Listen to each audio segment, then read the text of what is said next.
Hello दोस्तों, आप लोग कैसे हैं।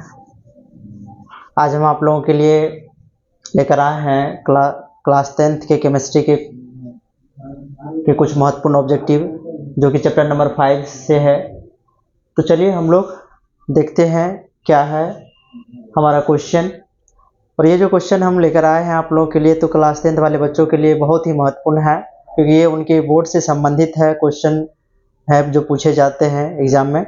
तो चलिए आज हम लोग चैप्टर नंबर 5 का कुछ महत्वपूर्ण ऑब्जेक्टिव देख लेते हैं और इसका चैप्टर नंबर 5 का ये पार्ट 1 है। हम लोग पार्ट 2 भी लेकर आएंगे, ठीक है। पार्ट 2 भी डिस्कशन करेंगे। तो पहले हम लोग कुछ यहाँ पर देख लेते हैं क्या है हमारा आज का क्वेश्चन। तो हमारा पहला क्वेश्चन है कि तत्वों के वर्गीकरण के संबंध में त्रियक नियम किसने दिया था। जैसा कि आप लोग जानते हैं कि हम लोग को यानी कि तत्वों का वर्गीकरण का जरूरत क्यों पड़ा। तो सबसे पहले हम लोग अगर इस बात को जाने तो हमारे समय ज्ञात तत्वों, क्योंकि अभी जो ज्ञात तत्व है 118 तत्व है, इन तत्वों का अगर अलग अलग अध्ययन हम लोग करते तो हमारे पास एक विशाल केमिस्ट्री हो जाता। तो तत्वों के वर्गीकरण से एक ये फायदा हुआ कि जो समान गुण वाले तत्व है, हम लोग अगर किसी एक तत्व के गुण का अध्ययन कर लेते हैं तो उससे संबंधित अन्य तत्व जो हैं, गुण वाले जो तत्व हैं, उनका अध्ययन हम लोग आसानी से कर पाते हैं।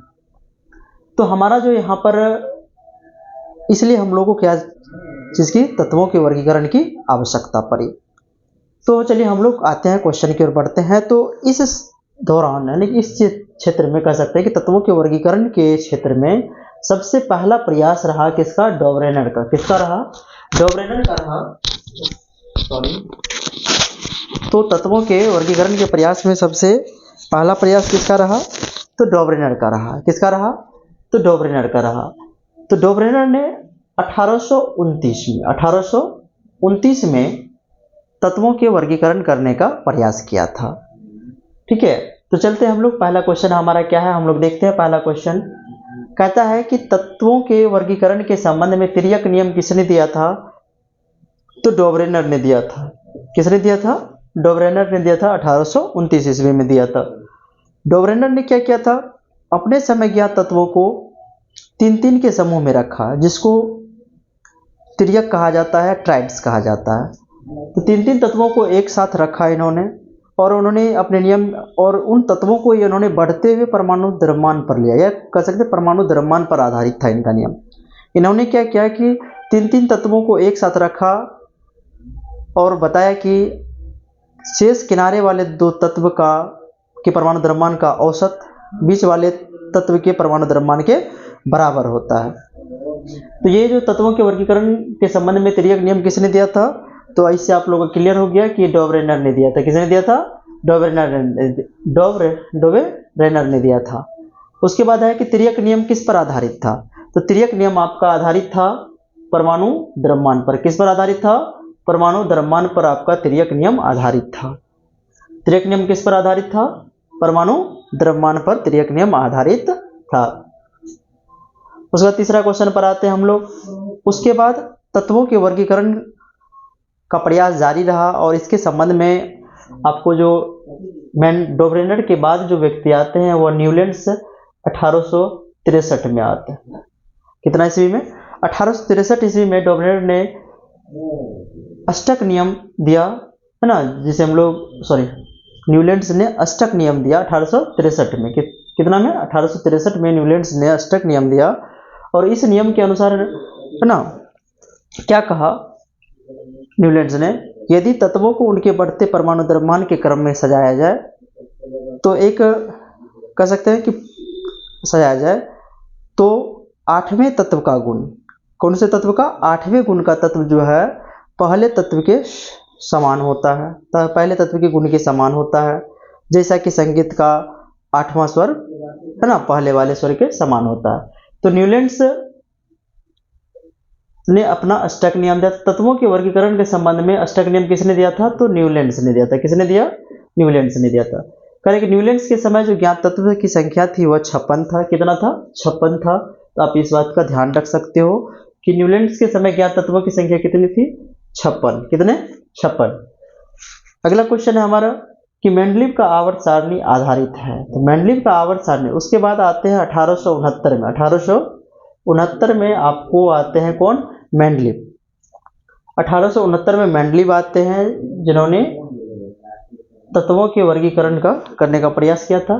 तो मेंडलीव का आवर्त सारणी जो आधारित है वह भी किस पर आधारित था? परमाणु द्रव्यमान पर आधारित था। किस पर आधारित था? परमाणु द्रव्यमान पर आधारित था। मेंडलीव ने अपने आवर्त नियम में बताया कि यदि तत्वों को उनके बढ़ते हुए परमाणु द्रव्यमान के क्रम में सजाया जाए तो एक निश्चित संख्या के बाद समान गुण वाले तत्वों की क्या होती है? पुनरावृत्ति होती है। क्या होती है? पुनरावृत्ति होती है। उसके बाद हम लोग चलते हैं, उसके बाद आते हैं आपका मोसले 1917 ना। तो मोसले आए और उन्होंने क्या किया है ना, ये आधुनिक आवर्त सारणी दिया। तो मोसले का आवर्त सारणी किस पर आधारित था? तो मोसले का आवर्त सारणी था परमाणु संख्या पर आधारित था।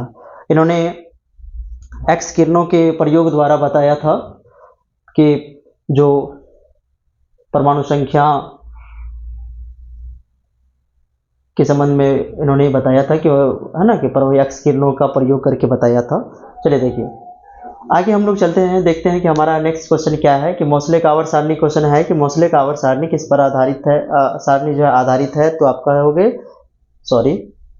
परमाणु संख्या पर। ठीक है, क्या होगा? परमाणु संख्या पर। इस प्रकार मेंडलीव का आवर्त सारणी किस पर आधारित है? आपका परमाणु द्रव्यमान पर। तो मोसले का आवर्त सारणी किस पर आधारित है? तो परमाणु संख्या पर आधारित है, आप लोग याद रखोगे। उसके बाद है कि मेंडलीव के आवर्त सारणी में कुल कितने वर्ग थे? तो मेंडलीव के आवर्त सारणी में कुल 8 वर्ग थे। कितने वर्ग थे? कुल 8 वर्ग थे और 6 आवर्त थे। कितने थे? 6 आवर्त। उसके बाद है कि मोसले के आधुनिक आवर्त सारणी में कितने वर्ग थे? तो मोसले के आधुनिक आवर्त सारणी में कुल आपका 18 वर्ग था। कितना वर्ग था? 18 वर्ग था, ध्यान रखिएगा।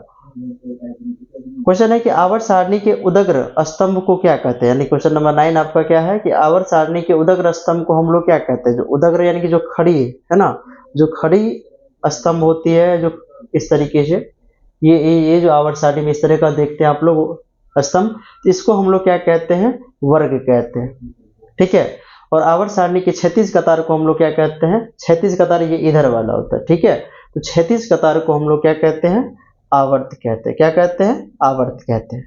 तो आप याद रखोगे कि जो आधुनिक आवर्त सारणी है इसमें कुल 7 आवर्त और 18 वर्ग है। कितने हैं? 7 आवर्त और कुल 18 वर्ग है। तो आज ये पार्ट 1 में आपका कुछ 10 महत्वपूर्ण क्वेश्चन हैं और इससे आगे हम आप लोगों के लिए कल फिर एक नया वीडियो लेकर आएंगे। तो अगर हमारी वीडियो आप लोगों को अच्छी लग रही हो और आपके लिए हेल्पफुल है, आप लोग के लिए अगर यह हमारी वीडियो अगर आप लोगों के लिए क्या है हेल्पफुल है तो आप हमारे चैनल को सब्सक्राइब कर ले, लाइक अवश्य करें। ठीक है, और अपने दोस्तों को साथ शेयर भी करें क्योंकि ये जो क्लास 10th वाले बच्चे हैं उनके लिए बहुत ही महत्वपूर्ण ऑब्जेक्टिव है जो उनके एग्ज़ाम में उनको अच्छा परसेंटेज दिलाने में मदद कर सकता है। धन्यवाद।